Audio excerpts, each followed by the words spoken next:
We're going to be covering lab safety at Rutgers, mainly the REHS regulations, what they are, how they can be improved upon according to REHS, that sort of thing. So this is the REHS Lab Safety Toolkit. This can be found on the REHS website, and it is about the most useful thing you can have for lab safety. It has waste disposal forms on it. It has a form for ordering isotopes. It has a PI information database, which is not currently up and running, but according to Dr. Jones, we will have that in just a few weeks. That's supposed to be a chemical inventory of your lab, which will really come in handy once it gets up and running. There is a database of MSDSs, there's contact information, training information, all sorts of useful things in here. So, at the beginning of this year, you had to get an REHS lab safety training. This was done on August 30th, 2013, so you need it again on August 30th, 2014. If you have any other, if you've had any other types of trainings, which I will get to shortly, you need to also do those annually, and those will also show up in my trainings.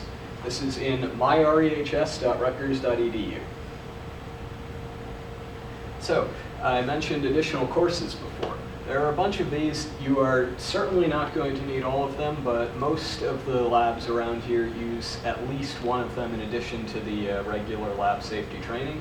The common ones are the ones that are in bold and red: radiation, X-ray, biosafety.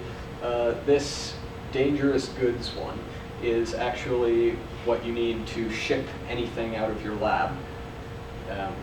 Rutgers does not allow people to ship anything without this training, or they're not supposed to anyway. Laser may also be used. The other ones are much less relevant in our field.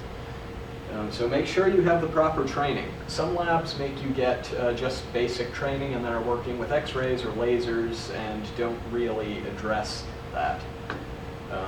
And the trainings are regular, they are yearly, but you should probably refresh yourself on them if you don't, if say you've been radiation trained and you forget how to work with a particular isotope for 6 months.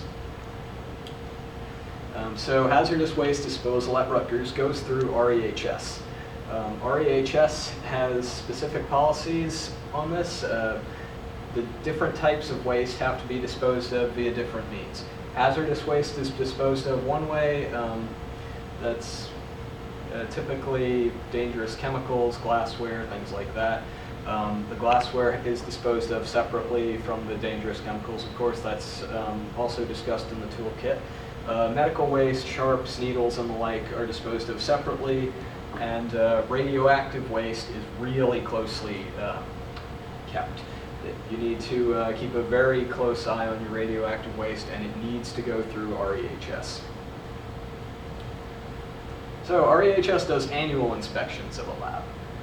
The PI is supposed to be self-auditing every 6 months. I have not seen that actually occurring anywhere around here, but it's supposed to be happening.